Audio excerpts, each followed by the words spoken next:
అనుకూలమైన పరిస్థితి అవుతుంది, ఇలాంటి ఘనకార్యాలకు పాల్పడుతున్నారనేది కూడా తెలుస్తుంది కదా. కొంచెం ఆ పక్క బిల్డింగ్ వాళ్ళని కూడా మాట్లాడించే ప్రయత్నం అయితే చేద్దాం, మరి ఏం చెప్తారు. అదంతా కూడా ఇప్పుడు ఆ యువతి వాళ్ళు ఎవరైతే ఉన్నారో ఆ సెకండ్ ఫ్లోర్ అది, వాళ్ళు ఇప్పుడు అక్కడే వాళ్ళు ఉన్నది కూడా అదే ఫ్లాట్లో. ఆ బట్టలు ఎక్కడివి అంటే కూడా యువతి అర్ధరాత్రి 2:30 గంటల ప్రాంతంలో కూడా వాళ్ళకి గొడవైనట్టుగా తెలుస్తూ ఉంది. అప్పుడు తన బట్టలు, తన మొబైలు, అలాగే తన ఇయర్ పాడ్స్ కానీ, ఆ స్పెడ్స్ కానీ అన్నీ కూడా ఆ విండోల నుంచి బెడ్షీట్లతో సహా మొత్తం ఇక్కడ పడేసిందట మొత్తం కూడా.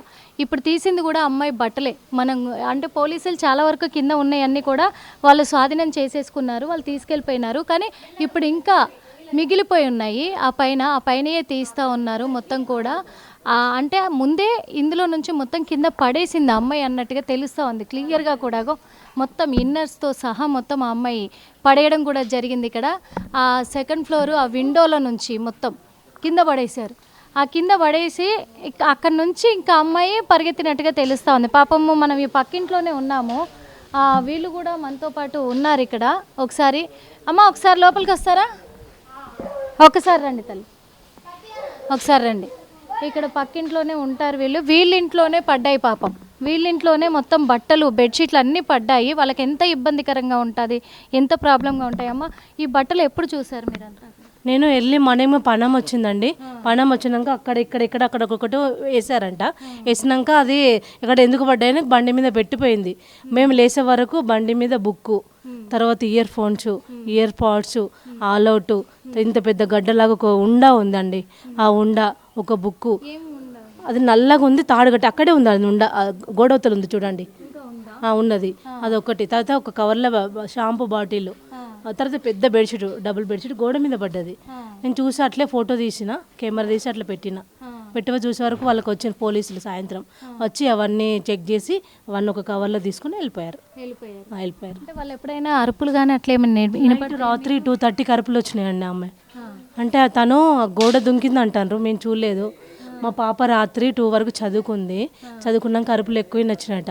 మమ్మీ భయం వేసింది నాకు, నేను లైట్లు వేసి ఇట్లా విండో తీసి చూసిన వరకు ఇట్లా వచ్చి అట్లా పోయింది. అట్లా గోడ నుండి అట్లా వెళ్ళిపోయిందంట. వెళ్ళిపోయి పైన వాళ్ళని ఆ డోర్ కొట్టిందంట. వాళ్ళు ఈ బిల్డింగ్లో ఆ డోర్ ఇటు మొత్తం రోడ్డు మీద కేకలు కాపాడండి అని సంథింగ్ ఏ పేరు వాళ్ళకిందట. ఆ పేరు నాకు గుర్తులేదండి, తనకు తెలుసు ఆ పేరు ఏందో.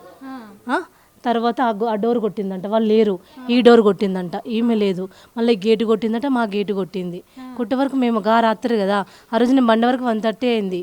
మేము లోపల పడుకున్నాం. మా పాప భయం వేసి లోపల డోర్ పెట్టి మమ్మీ నాకు భయం, లోపల పడుకుంది. పొద్దున లేసి మమ్మీకి ఇలా జరిగింది, అబద్ధాలు అడుగున్నాను అట్లా, నిజం ప్రామిస్ మమ్మీ జరిగిందంటే పక్కామని అడిగిన.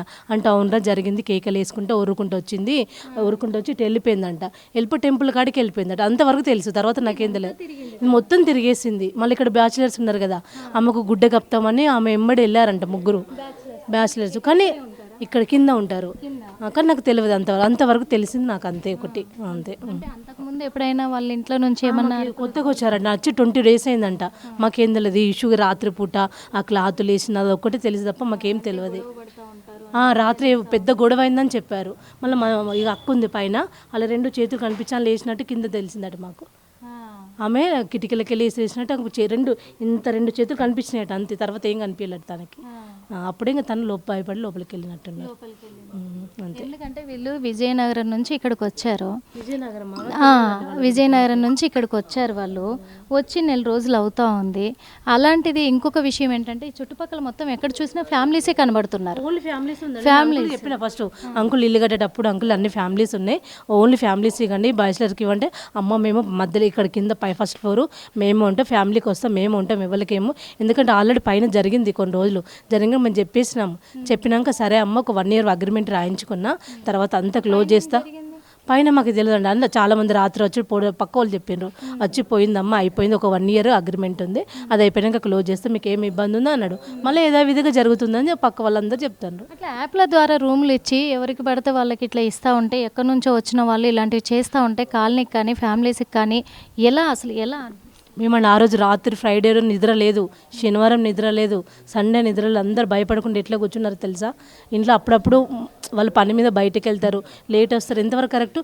చాలా మంది కంప్లీట్ 20 మంది రెడీ ఉన్నారండి అంకుల్ మీద చెప్పడానికి. అంకుల్ అది కరెక్ట్ కాదంటే చూస్తా అంటేనే రియాక్షన్ తీసుకోవట్లేదు. తన రియాక్షన్ తను ఎక్కడో ఉప్పల్ రింగ్ రోడ్ వెనకాల అని చెప్పాడు. వెనకాల అని చెప్పారు. ఇంకా రియాక్షన్ తీసుకోలే. ఇప్పుడు మేము అందరం కలిసి కార్పొరేటర్ దగ్గరకు పోయి హెల్ప్ అడిగి మాకు రక్షణ కావాలని అడుగుదాం అనుకుంటున్నామండి. సతీష్ గారు, తర్వాత ఏరియాలో ఇక్కడ మొత్తం కూడా ఇలాంటి రూమ్స్ ఎవరెవరు ఇస్తున్నారు ఏంటి అని చెప్పేసి కూడా పోలీసులు ఏమైనా ఎంక్వైరీ చేయాలి అని చెప్పేసి ఏమైనా వాళ్ళు అడిగినారంటే పోలీసులు, అమ్మ మీరు ఇన్ని రోజులు ఏం చేస్తారు, ఇంత తెలిసినప్పుడు ఇంత ఇష్యూ వచ్చాక ఎందుకున్నారు, అప్పుడు ఇవ్వచ్చు కదా అంటే అప్పుడు ఇద్దాం అనుకున్నా అండి. ఓనర్స్ మాకు కొన్ని రోజులు టైం అడిగారు, అందుకే ఇన్ని రోజులు ఓపిక పట్టినామండి. ఇప్పుడు ఇంకా పెద్ద ఇష్యూ అయింది కాబట్టి మేము అందరం సిద్ధంగా ఉన్నాయి ఇవ్వడానికి అని చెప్పారు. పోలీసులు ఏమైనా యాక్షన్ తీసుకొని ఇక్కడ మొత్తం కూడా ఈ ఒక్కటే కాకుండా ఇంకేమైనా ఉన్నాయా ఇట్లా అని ఏమైనా ఎంక్వైరీ చేసే?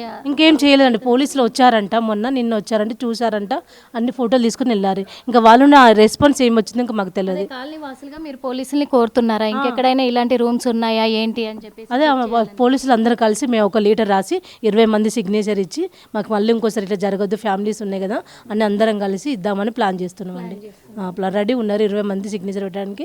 అది ఇచ్చి కార్పొరేటర్ ద్వారా పోలీసుల ద్వారా అందామని. ఇట్లా జరిగింది అని తెలిసినాక మీ అమ్మాయి కూడా చెప్పింది కదా మీకు, అప్పుడు ఏమనిపించింది? నేను అనుకున్నాను ఇట్లా ఉంటుందా అంటే నేను కొంచెం మాకు డౌట్ వచ్చింది. ఇంత ఫ్యామిలీ మాకు ఎప్పుడు ఇట్లా జరగదు. మేము వచ్చి 22 సంవత్సరాలు అవుతుందండి. ఇంతవరకు ఈ బకెట్ ఇక్కడ పెడితే అక్కడనే ఉంటుంది. ఇంతవరకు ఇట్లా ఏం జరిగింది కొంచెం డౌట్ వచ్చింది. తర్వాత పక్కలు వీళ్ళందరూ చెప్పినాక అప్పుడు నమ్మిన ఇట్లా సంగతి అమ్మ అంటే క్లాత్ బట్టలు చూసినా కదండి, బట్టలు చూసినాక నాకు డౌట్ వచ్చింది. భయం వేసిందండి, అసలు నిద్ర పట్టలే మాకు. వాళ్ళందరూ పైన అయితే భయపడకుండా రాత్రి అంతా ఇట్లా కూర్చుందంట. ఇంకా అమ్మ బాడీ మొత్తం షివరైంది, పడుకోలే.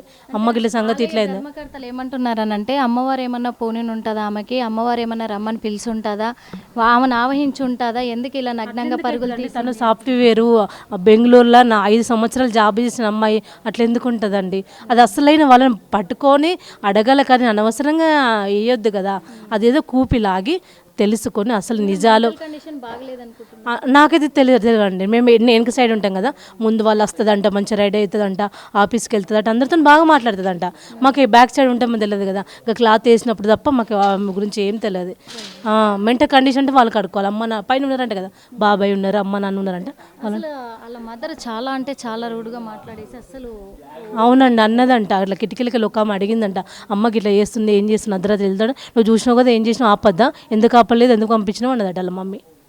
అదొకటి తెలిసింది మాకు, అందుకని తర్వాత మాకు ఏం తెలియదు. చూసాం కదా, ఎందుకంటే ఒక విచిత్రమైన బిహేవియర్ అనుకోవచ్చు. ప్రతి ఒక్కరి డోర్ ఇప్పుడు బిల్డింగ్కి బ్యాక్ సైడ్ ఉంది. బిల్డింగ్ అంతా కూడా ఇండ్లన్నీ కూడా బ్యాక్ సైడ్ ఉన్నాయి, మనకు కనిపిస్తుంది. ఇది బిల్డింగ్ అయినప్పుడు ఈ బ్యాక్ సైడ్ ఉన్నాయి ఈ రెండు కూడా. అంటే ఈ గోడ దూకిందా మరి ఏం చేసింది తెలియదు, కానీ ఇక్కడ కూడా వచ్చి ప్రతి ఒక్కరు డోర్ కొట్టడము, పైనకి వెళ్ళింది అని అంటే కూడా ఇంత విచిత్రమైన బిహేవియర్ ఎందుకు కలిగింది అసలు? ఏంటి ఆ అమ్మాయికి మొత్తం కూడా? ఎందుకంటే ఇక్కడ పైన కూడా ఇక్కడ ఫస్ట్ ఫ్లోర్లో కూడా వీళ్ళ డోర్లు కూడా కొట్టింది, ఇక్కడ గేట్లు కొట్టింది, ఆ గేటు కొట్టింది, అక్కడ ఫస్ట్ ఫ్లోర్లో ఆ బిల్డింగ్లో ఉన్న వాళ్ళ గేటు కూడా కొట్టింది. అంటే ఇవన్నీ కూడా అరుపులు, పెద్ద పెద్ద అరుపులు, కేకలు వేసుకుంటూ తను పరుగులు తీస్తూ ఉంటే ఏం జరిగింది అనే కోణంలో కూడా అందరూ మరి భయభ్రాంతులకే గురవుతున్నారు ఇక్కడ. అంటే ఓనర్ ఏమో రెస్పాండ్ లేదు, అసలు ఎలాంటి రెస్పాన్స్ లేకుండా ఇదైతే ఉంది. అమ్మ అంటే ఈ విషయము ఇక్కడ ఇలాంటి వాళ్ళు ఉన్నారు అనేది తెలుస్తూ ఉంది. అంటే ఇలాంటి వాళ్ళ వల్ల ఇక్కడ కాలనీ వాళ్ళకి ఇబ్బంది కలుగుతుందా ఏంటి, మీకు కంఫర్ట్గా ఉందా అసలు? ఎందుకంటే ఫ్యామిలీస్ ఉన్నారంతా, అందుకు ఫ్యామిలీస్ కోసమే మాట్లాడుతున్నాం మేము. ఫ్యామిలీస్ ఉన్నారు కదా, మీకు ప్రాబ్లం అనిపిస్తుందా ఇట్లా ఇస్తే? ఇట్లా ఉంటే ప్రాబ్లమే కదండి, కాకపోతే అది మేము బ్యాక్ సైడ్ ఉన్నాం కాబట్టి మాకేం తెలియలేదు అంతే. అంటే ఎందుకంటే ఇట్లా జరుగుతూ ఉంది మరి, ఇట్లా రూమ్లు ఇవ్వద్దు ఫ్యామిలీస్కే ఇవ్వాలి అని చెప్పేసి మీరు ఏమన్నా ఇక్కడ కాలనీ వాసులను పెద్దలను ఏమన్నా కలిసే అవకాశం ఉందా? కలుస్తామన్నారండి, ఓనర్ వాళ్ళు ఉన్నారు కదా, మేమంతా రెంటెడ్ ఇక్కడ, ఓనర్ వాళ్ళంతా కలిసి చెప్తామనేసి అన్నారు. ఓకే, చూస్తున్నాము మరి ఇదంతా కూడా. ఎందుకంటే రెంట్కి ఉండే వాళ్ళు ఫ్యామిలీసే, ఇటు ఓనర్లు ఫ్యామిలీసే ఉన్నారు. అంతా కూడా ఇంత విచిత్రమైన ఘటన. ఒక సాఫ్ట్వేర్ ఎంప్లాయీ అమ్మాయి, చదువుకున్న ఎడ్యుకేషన్ పర్సన్ అమ్మాయి, అలాంటిది పైనుంచి బట్టలన్నీ విసిరేసి, ఇప్పటిదాకా గల్లీలో కూడా చూసాము అమ్మాయి స్పెడ్స్ ఉన్నాయి, ఇంకా ఉన్నాయి అక్కడే స్పెడ్స్ ఉన్నాయి. చాలా విచిత్రంగా కూడా కొన్ని అంటే ఒక బుక్కు, బెడ్షీట్స్, ఇన్నర్స్తో సహా, అలాగే షాంపూ బాటిల్స్ చాలా వరకు కూడా అన్నీ ఇక్కడ నుంచి సెకండ్ ఫ్లోర్ నుంచి ఇక్కడికి పడేసి కింద పడేసిన తర్వాత ఇదంతా జరిగినట్టుగా కూడా చెప్తూ ఉన్నారు.